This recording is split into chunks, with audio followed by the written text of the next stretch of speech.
Hello everyone, my name is Rushikesh Kamalapurkar and I'm going to present the next talk on occupation kernels in identification and control. I wanted to start by thanking everybody for being here and for supporting the workshop even though it's been moved to this online format on Zoom. The work I'm going to present is joint work with Dr. Joel Rosenfeld, Dr. Ben Russo, and Dr. Taylor Johnson. Joel and Ben are going to give the next two talks, which will expand upon further applications of these objects called occupation kernels that we've cooked up. I'm going to start with an introduction, then talk about some basic theory of reproducing kernel Hilbert spaces, then talk about occupation kernels and their relationship to Liouville operators, then briefly discuss the system identification problem and an application of occupation kernels to system identification, talk about a few extensions of the method, and a few comments on robustness of the method to measurement and process noise, and then show you some simulation results, and then hand it off to Joel from there to talk about dynamic mode decomposition. So let's start with the introduction. This story sort of begins in the 1930s with the work of Lawrence Young. He was working on optimal control problems or more generally, calculus of variations problems. And he came up with this idea to characterize a curve by its achievements, which in his case, achievements were integrals of Lagrangians along these curves. But what he did was he identified curves with elements of the dual of the space of continuous functions over compact sets. So he identified curves with Borel measures. And that sort of gave rise to a whole bunch of different methods in several application areas in systems and control. I'm going to present a very selective sort of list of waypoints to get us where we're going, but there is a lot more to the story that I'm telling than what I'm going to show here. After, based on Young's ideas, Rubio in 1977 showed how we can transform finite dimensional nonlinear optimal control problems into infinite dimensional linear optimization problems over spaces of measures. Along sort of a parallel track, using relaxed controls and generalized arcs from, again, Young's work, Winter in 1977, Winter and Lewis showed similarities between what they called strong and weak formulations of optimal control problems, and more importantly, how to get from there to sub-solutions of Hamilton-Jacobi-Bellman equations by analyzing the duals of the weak problems that they formulate in their papers. And in 1989, Fleming and Burns sort of extended the ideas from Winter and Lewis's work to stochastic systems. In 1993, coming closer to where we're going now, Winter showed how to formulate optimal control problems as a linear programs over two spaces of occupation measures.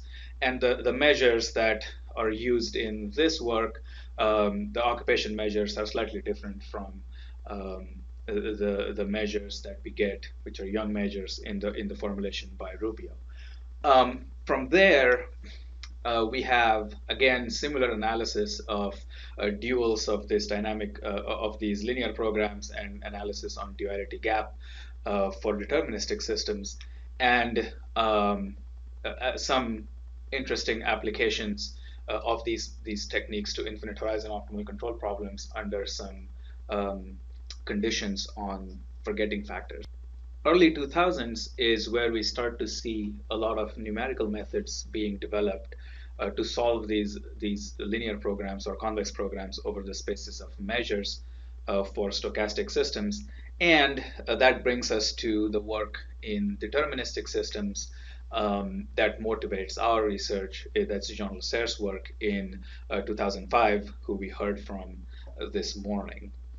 In this work, they restrict themselves to constrained deterministic optimal control problems where the dynamics are polynomial and the constraint sets are semi-algebraic, and leveraging the work of Putnar and Smergen on positive polynomials and moment problems, we have some nice ways of solving optimal control problems as as a series of semi-definite programs um, to get numerical solutions.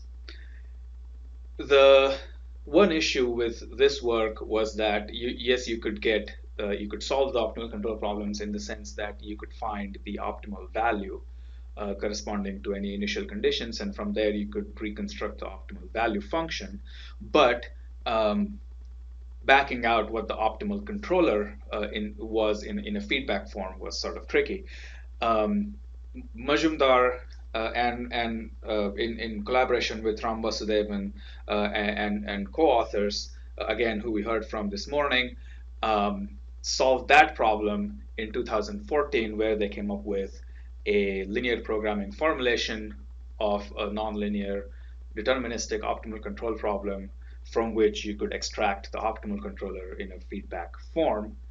And also in 2014, Henrion and Korda applied these occupation measures to compute semi-algebraic outer approximations of the region of attraction of equilibrium points of nonlinear systems.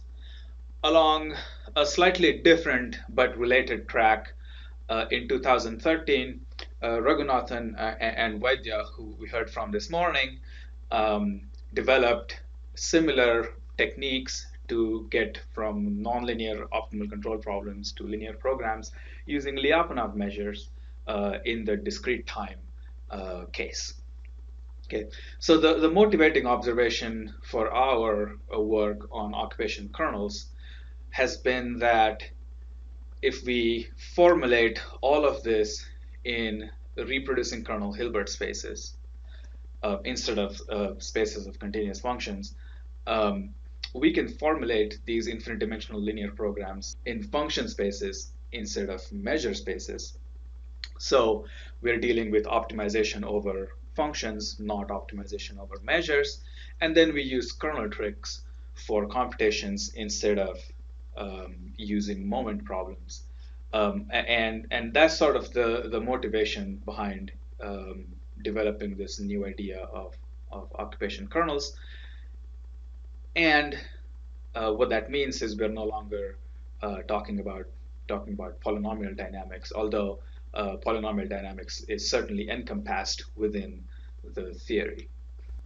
So let's talk about reproducing kernel Hilbert spaces. Most of you in this room are probably already familiar with these. For those of you who aren't, let's go through this real quick.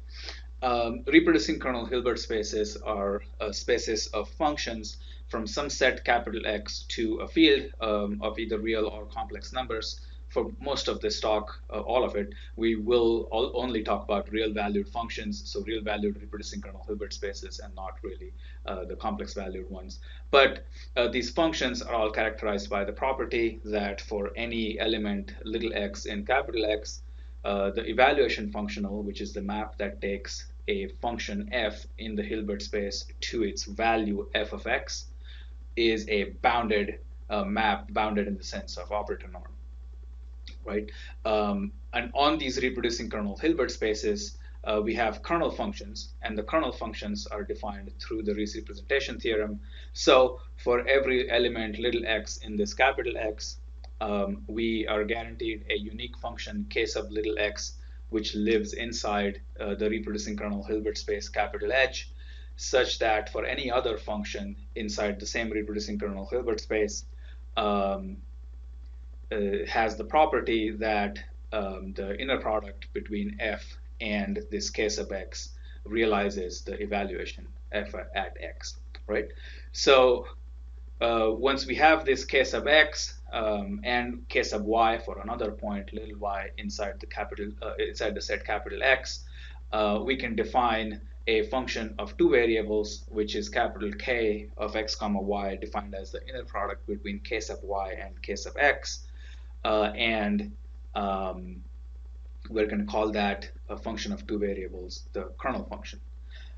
Some examples of kernel functions, if you look at the exponential dot product function that's given below here, the exponential dot product function is a kernel function for a reproducing kernel Hilbert space, and so is the Gaussian radial basis function, which we're all familiar with. Now that we've seen what reproducing kernel Hilbert spaces are, let's go on and start talking about differential equations. We want to study differential equations using reproducing kernel Hilbert spaces, and we have sort of two objectives to get there. One is we're going to try to embed trajectories of a dynamical system as an element of a reproducing kernel Hilbert space, just like in the occupation measure idea, trajectories are embedded into a measure space. Then we're going to try and come up with a way of studying solutions to differential equations using linear operators on these reproducing kernel Hilbert spaces. And the objective here is to get to the point where we can do something similar and formulate nonlinear system identification and control problems as linear programs on reproducing kernel Hilbert spaces. Let's start with embedding the trajectories of a dynamical system into a reproducing kernel Hilbert space, which brings us to occupation kernels. The setup here is that we have a compact set capital X, and we have a reproducing kernel Hilbert space capital H of real valued functions on this compact set. We're then going to look at a trajectory little gamma, which is in this context just a continuous function from 0 to capital T that maps into the compact set capital X. And we're going to look at the functional that takes any function little f from the Hilbert space and maps it to its integral from 0 to t along this trajectory gamma, right? Because x is compact and because our trajectory and our function f are continuous, this map that takes f to this integral is a bounded linear map. And again, by the Riesz representation theorem, we're guaranteed a representation of that map in the Hilbert space. So we're guaranteed the existence of a function capital gamma sub little gamma. So this function is specific to the trajectory little gamma inside the Hilbert space, such that when you take the inner product of a little f with respect to this capital gamma sub little gamma, you get the integral. Right? We're going to take this capital gamma and we're going to call that the occupation kernel corresponding to gamma. Okay.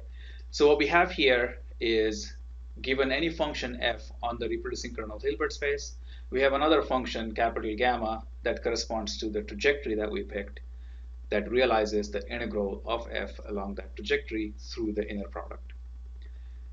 Interestingly, we can take these occupation kernels and we can explicitly write down what they are. And what they are is their integrals of the kernel function of the reproducing kernel Hilbert space evaluated at the point little x and along the trajectory gamma, right? So we get this very explicit form for these occupation kernels, and that will become useful later when we start talking about applications of occupation kernels to system identification, and in later talks, DMD and motion tomography. Okay, now that we have achieved the first objective, let's start talking about the second bullet, where we want to come up with a way of studying solutions to differential equations using operators between function spaces. Here, we hit a couple of roadblocks. The problem here is that if we want to represent differential equations as operators between function spaces, it turns out that those operators are typically unbounded, so they're hard to numerically approximate and hard to analyze. And that is a manifestation of the fact that if you have a function f in the Hilbert space, its derivative may or may not be inside the Hilbert space. What we're going to do to get around these roadblocks is we're going to work with densely defined operators. And my collaborator Joel was really happy to realize this, because densely defined operators was the subject of his PhD dissertation when he was back in Florida. So let's look at what densely defined operators are. For an operator A, we define the domain of A as all the functions in the Hilbert space, so that when the operator operates on those functions, we get something that's also in the Hilbert space. With this definition of the domain, if the domain is dense in H, we call the operator densely defined. We call the operator closed if given a sequence of functions in the domain that converge to another function G, and given that the sequence of A times, or A operating on GM, converges to H, we know that G is inside the domain of A and that A of G is equal to H. Given an operator, we can also define its adjoint, starting with the definition of the domain of the adjoint. The domain of the adjoint is defined as all functions in the Hilbert space, all functions little g in the Hilbert space, so that the functional that takes a function from the domain of A and maps it to the inner product of AF comma G, that functional is bounded. With this definition of the domain of A star, for every element G in the domain of A star, we know that the map that takes F to the inner product AF comma G is a bounded linear functional, and by the Riesz representation theorem, that bounded linear functional has a representing element inside the Hilbert space. Let's call that element G prime, and what this G prime does is it realizes this map that takes F to the functional that takes F to the inner product of AF and G. So we get this identity where the inner product of AFG is equal to the inner product of F with G primed. The mapping that takes G to G primed, we denote that by A star and call it the adjoint of A. Okay, and then the adjoint of a closed operator is densely defined, and that's going to become relevant later. Okay, now that we understand densely defined operators, let's start talking about Liouville operators. Let's come back to our original goal of connecting differential equations with reproducing kernel Hilbert spaces. So now let's start with a dynamical system x dot equals f of x with some given initial condition, such that the trajectories live in a compact set, okay, for a finite horizon. For this dynamical system, we define the Liouville operator with symbol f, where f is the function that describes the dynamics, as a sub f, and this is going from the domain of a sub f to H, and it's defined as the operator that takes a function g and maps it to gradient of g times f. Okay, and again, the domain of a sub f is defined very similarly as before. We take all the functions g in H such that the gradient of g times f, which is af g, is also inside H.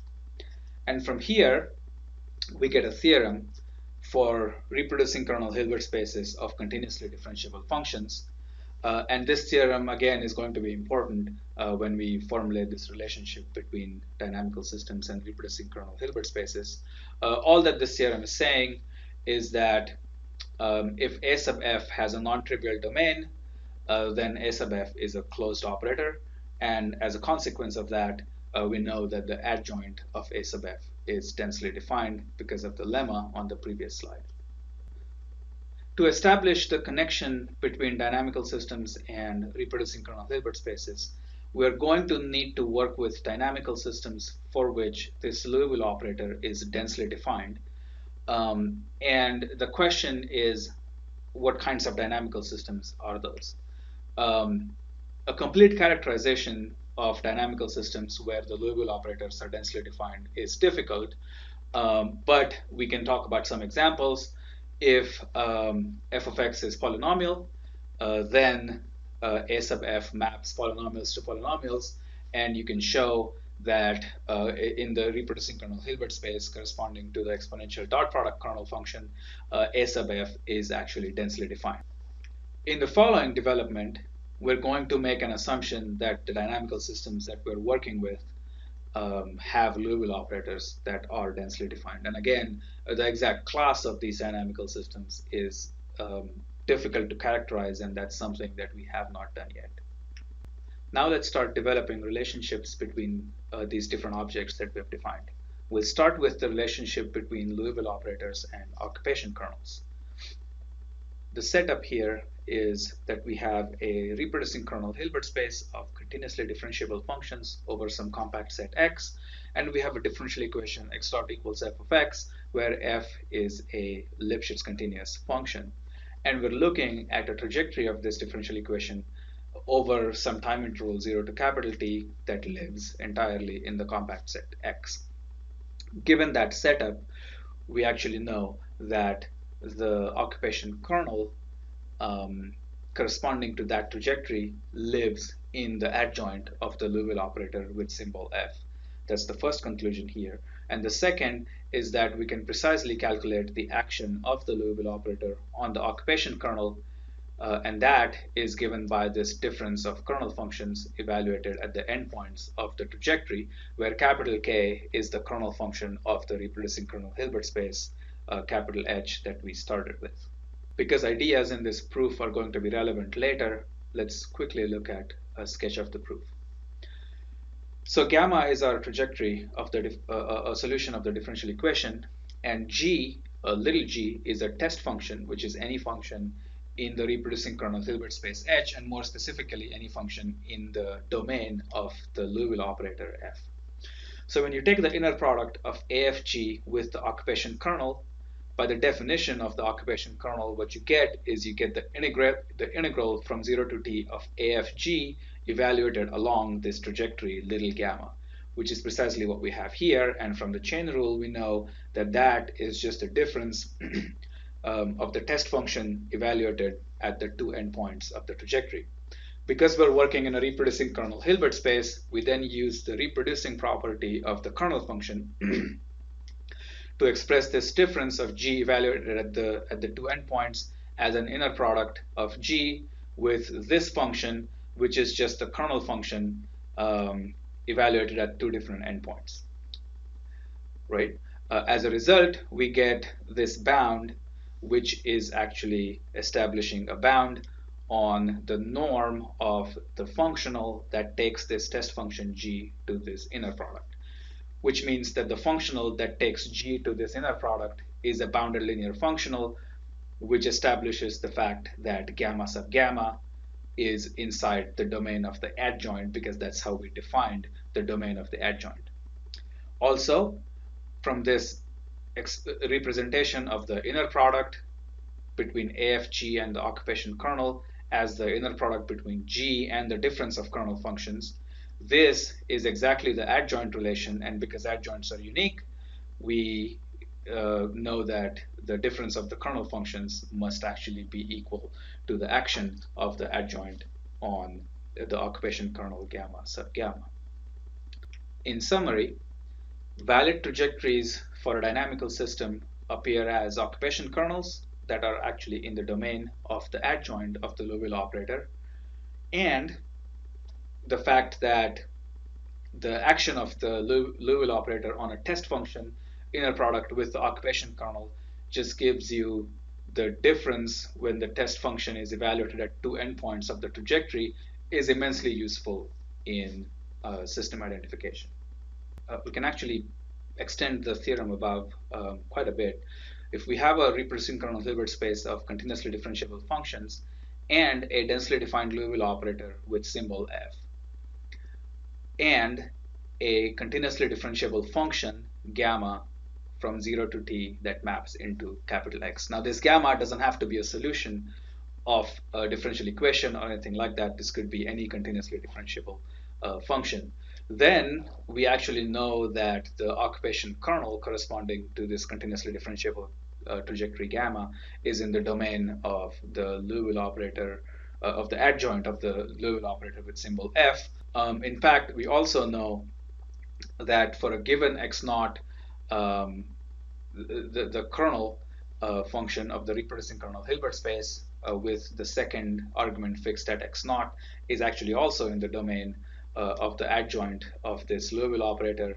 And then we know the action of the Liouville operator of the adjoint on this kernel function and the action of the adjoint on the occupation kernel gamma sub gamma, and those are given by these formulae where nabla sub 2 is representing partial derivative with respect to the second argument whenever you have a function that has multiple arguments. Now let's start talking about how to compute some of these things. The occupation kernels are sort of easy to estimate using this relationship. Again, we're using the reproducing property of the reproducing kernel Hilbert space here, and the fact that taking inner products against occupation kernels just gives you integral of whichever function you put here from 0 to t along the trajectory that the occupation kernel comes from. Using that, we can then apply quadrature methods to estimate the occupation kernels with convergence guarantees in Hilbert space norm. And as a representative of that, we have this theorem in the paper where we're showing this sort of first order quadrature giving a first order bound on the difference between gamma hat, which is the calculated occupation kernel using quadrature, and the actual occupation kernel. If you use higher order quadrature, then we can get a smaller bound on the estimation of the occupation kernel. For example, in the simulation results I'm going to show, we use Simpson's rule, which gives an order h to the fourth bound on this estimation. We also use quadrature to calculate to compute the action of the Liouville operators and occupation kernels on different test functions using the formulae or using the relationships that we've seen in the proof of that one theorem. Now, this, it turns out, has several different applications. What I'm going to talk about is system identification, but there are other applications. There's applications to dynamic mode decomposition, and then there is applications to motion tomography.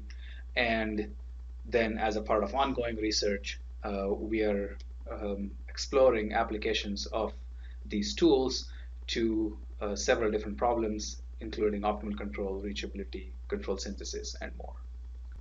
So let's talk about system identification. What we're going to look at here is sort of gray box system identification methods where we know that our model is parameterized. So we're going to look at systems of the form x dot equals f of x that are parameterized by these parameters theta m, and y sub m are known functions. The objective is to then estimate the parameters theta sub m using observed trajectories. Right? Now, I'm presenting a very selective review of parameter estimation here. These are just the methods that come really close to what we're doing, but there is a lot more to this story, as you all know. Beginning with this sort of traditional adaptive control, persistence of excitation kinds of ideas for parameter convergence. We saw some data-driven methods come in where these persistence of excitation conditions were relaxed to weaker conditions on the data, particularly sufficient excitation or excitation over a finite time interval in works by Chaudhary, Parikh, and also Roy down here. And then there's also another approach to system ID, gray box system identification that we're motivated by. That's Cindy and sparse nonlinear identification by Brunton and co-authors. But I'm going to not talk about this too much because this is more similar to what Joel is going to talk about in the next talk. And again, recently this area has been receiving a fair amount of attention from different researchers that improve upon the weaknesses in some of these earlier methods.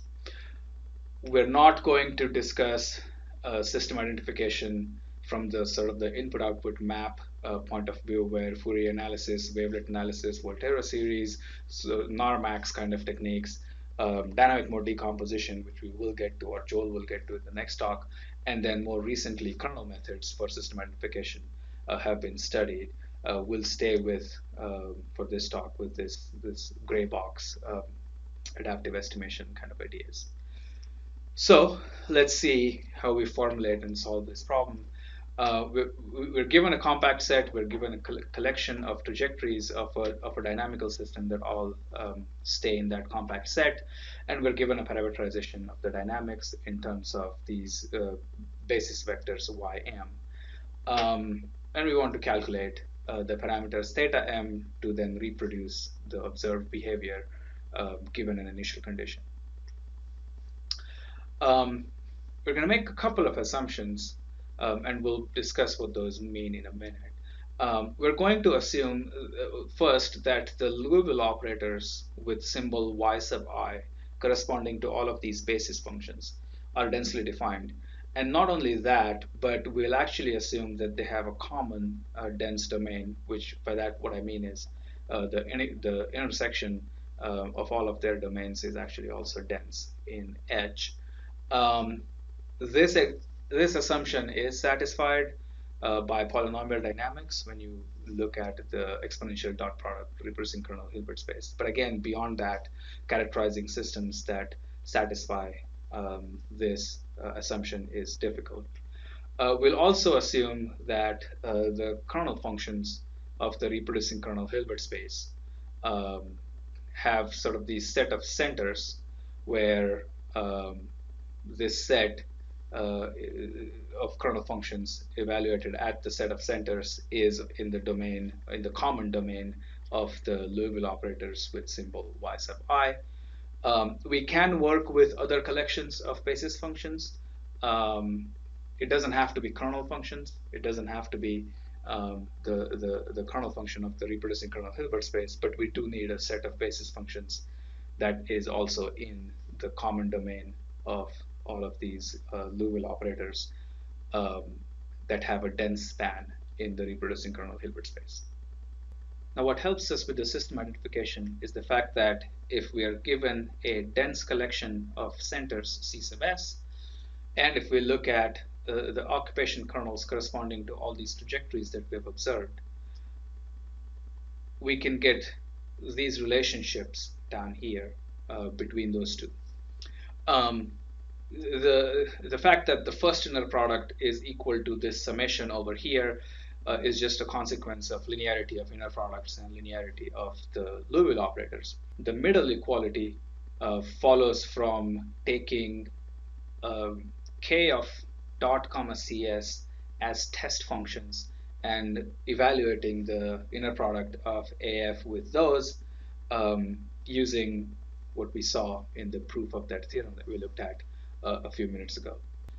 We then solve the system identification problem by putting all of these equations for S from 1 to some truncation of the dense collection of centers and J from 1 to n into a matrix form. And that gives us the matrix version A times theta equals K at T minus K at 0. A is a matrix of inner products. Theta is the vector of unknown parameters, and capital K is just the kernel function evaluated at a whole bunch of different points. So all we need to do computations here is the trajectories themselves, gammas. We need to know the capital Y's, the basis functions, and we need the kernels. Right? And once we have those, all of the computations involved in calculating A and capital bold A and bold K are integration and evaluation of kernels that we can do using quadrature. So if we treat A hat as A calculated using quadrature, we can get an estimate theta hat using least squares. And that is the solution of the system identification problem.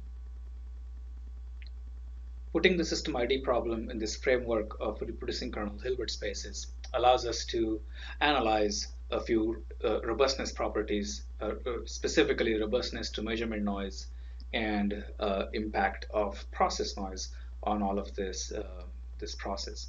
So let's look at the measurement noise.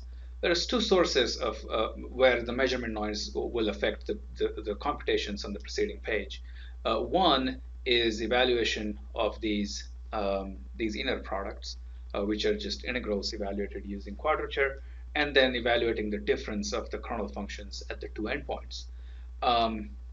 to analyze this, we start with a zero mean bounded L2 signal as our measurement noise, and um, we analyze the effect of the measurement noise on both of these quantities. Now, because the trajectories all stay on compact set, the evaluation of this difference is generally can have a noise or error due to noise that's order the infinity norm of the noise signal, and the error bounds for how the noise in measurements of these gamma translates to the errors in computation of this inner product requires slightly stricter smoothness conditions. And that gives us the theorem down here.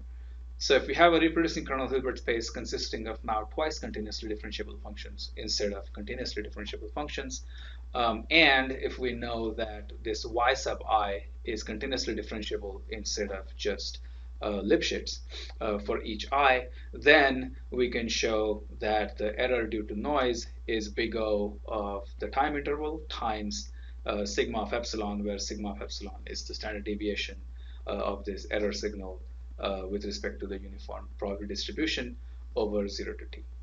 So under some stricter assumptions, we can actually analyze impact of measurement noise. To test this, we did a little numerical experiment. What I'm showing here on the top left is a trajectory gamma. That's just a sinusoid with some added noise. Blue is the actual trajectory, red is the noisy version. What I'm showing on the top left is a numerical derivative of that trajectory calculated, I believe, using central difference in the red, and then numerical differentiation after a moving average filter is applied to filter out the noise in green over here. They're noisy, and if you were to do parameter estimation using the more traditional least squares approaches, this is what you would use as your sample. You would calculate the derivative, and then you use the fact that x dot is equal to y times theta to then get theta using least squares. So this is what you would rely on in using sort of the differentiation based parameter identification methods. What we're showing down here is a plot of the inner product that we need that goes inside our A matrix, where we are changing or we're varying this capital T from 0 to 6 seconds. And we can see that there's a lot less noise in computation of that inner product. The blue signal is, or the red signal is the inner product calculated directly, and the blue signal is after a moving average filter has been applied. So you see a little bit of a delay there. For the process noise, we can do something similar and show that, well, the model the process noise as a state-dependent disturbance, and then we can show that if there is a compact set omega over which this process noise is bounded in terms of soup norm, then the error that we get in calculation of all those inner products is bounded by the soup over all x in omega of the norm of this added disturbance. Now this is a larger bound, but with process noise, this is the best we can do. And then the difference between the kernel function evaluation, which was on the right-hand side of those equations we have to solve, will also be similar. The proportionality constants here, as you can imagine, because this is being added directly to the differential equation, the proportionality constants here are going to depend on the Lipschitz constant of the dynamics and how fast the dynamics can grow. Now we'll come to extensions. One interesting extension is to take this is sort of a batch method. We collect all the data, we have all these trajectories, we construct these matrices, solve the least squares problem, and get an estimate of theta. We can actually do this with a streaming data set. To do that, we have to establish a few properties. The first is that if you take a continuous trajectory and if you make up this function of time where this occupation kernel gamma is calculated not over the entire time interval, but just from 0 to tau. This is what we're plotting in that plot I showed a minute ago. Then the map from tau to capital A of tau, where A is that matrix that we have to take the pseudo inverse of to calculate the parameters theta hat, is actually continuous, right? What that means is that if you have this A matrix that's full column rank for all times in this time interval that we're interested in, then the estimate itself as a function of time, um, calculated using these trajectories that are truncated from 0 to tau, is actually also continuous in a neighborhood of t, right? And if A of t has a full column rank for all times, then this function will be continuous over the entire time interval. That gets us to our final result for a streaming data set, which is a gradient chase theorem. What we're going to do here is, instead of calculating theta hat using the least squares formulation as we were doing before, now we define a function, capital F, which is a time varying function that depends also on theta, by this form, and where A of t here is just that matrix A evaluated using all the data you have up to time instance t. And we take that function, and at each time instance t sub k, we calculate the estimate theta hat sub k by using a few iterations of the gradient descent algorithm to minimize this capital F. The idea here is just that when f is 0, we have basically go back to the least squares formulation we have. So what we want to do is we want to find theta that minimizes this f, and we do that through this repeated application of multiple steps of gradient descent algorithm at each time step or each time instance that we calculate this theta hat at.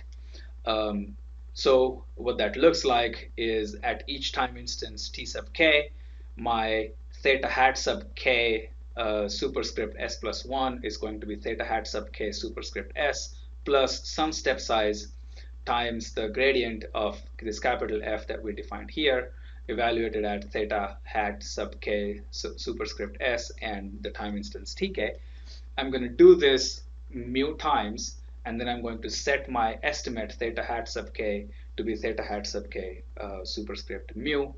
The details of what this step size should be are available in the publication shown down here. We can either do this, or we can use the gradient or Newton trajectory tracking algorithms as developed by Simonetto and co-authors in this paper down here. But in either case, we'll get convergence to a small neighborhood of theta star evaluated at tk. Another extension to this method is the fact that we can do this without using test functions. The key idea here is that we use the action of the adjoint of the Liouville operator on the occupation kernels instead of using the action of the Liouville operator itself on test functions to do the system identification. You can use that to get a different constraint from what we had before. All of these terms are computable using the kernel function of the reproducing kernel Hilbert space. So if we can evaluate this integral and this double integral, which both we'll do using quadrature, we can use then this constraint to do system identification. The advantage here is that this is test function free, but more importantly, you can do this using a single trajectory as opposed to a bunch of trajectories in the previous method, which also means that the size of the matrices you have to invert when you do this depends only on the number of basis functions you have, and not on how many trajectories you record or what data you have in your to do the system identification. That brings us to some simulation results. We'll go through these quick because I'm almost out of time. The first one, we're looking at basis functions that are polynomials, and we're looking at the Gaussian radial basis kernel function. And we're going to examine two trajectories or two systems. One is a two-dimensional system. We have 25 recorded trajectories over the time interval from 0 to 1 for this system. And the second one is a Lorentz system for which we have one trajectory recorded over time interval 0 to 100. The centers are latticed throughout this workspace over here. For the 2D benchmark system, here is what the results look like. What we're looking at on the top left is the error in parameter estimates plotted against the standard deviation of the noise, measurement noise added to the system. Now here, the blue line is using raw data, and the red line is when we filter the data through a moving average filter before we start the occupation kernel system ID method. You can see that we get decent results even for really high amounts of noise. The second plot we are looking at in log scale, the parameter estimation error, this time without noise, using the Gaussian RBF kernels and the exponential dot product kernels. And with about 15 trajectories, we've reached an error of 1 e to the power negative 10, which is practically 0. The bottom plot, we're looking at the sensitivity to this parameter mu.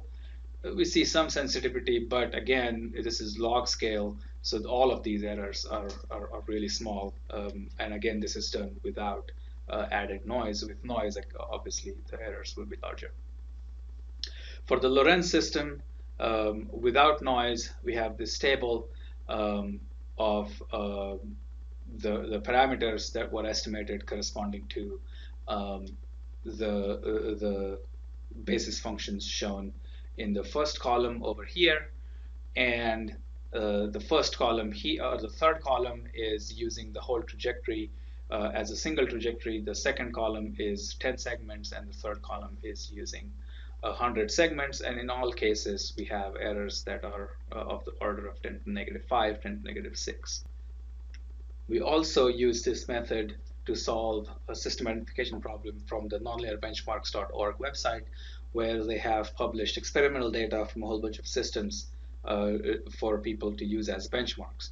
This one is the electromechanical positioning system that's modeled using this model over here, which can be expressed in terms of basis functions as the form here, where h of x is a known part, and the rest of it is multiplied by unknown parameters. We just make a slight modification to accommodate for the known part to the method, where now instead of multiplying by k at t minus k at 0, we're multiplying by k at t minus k at 0 minus b, where this b is a matrix of inner products that include the Liouville operator corresponding to this known part h. With that, we ran some experiments, and we found performance that was very similar to the benchmark method, which was the IDIM LS method that was used in the data set that we got from nonlinearbenchmark.org. And here is some plots where we show the actual signals and the estimated trajectories or reconstructed trajectories superimposed on top of each other. And we're seeing some ringing kind of issues in the force and acceleration plots over there, but overall the performance was very similar to what they got with the benchmark algorithm. I would like to acknowledge my collaborators, Dr. Joel Rosenfeld, Dr. Taylor Johnson, and Dr. Ben Russo. You'll hear from Joel and Ben here in a minute, and also support from AFOSR and AFRL. I want to leave you with this picture. It's the Liouville operator, and the occupation kernel, and the interaction between the Liouville operator and the occupation kernel. And we'll see more applications of this in the following talks. Thank you.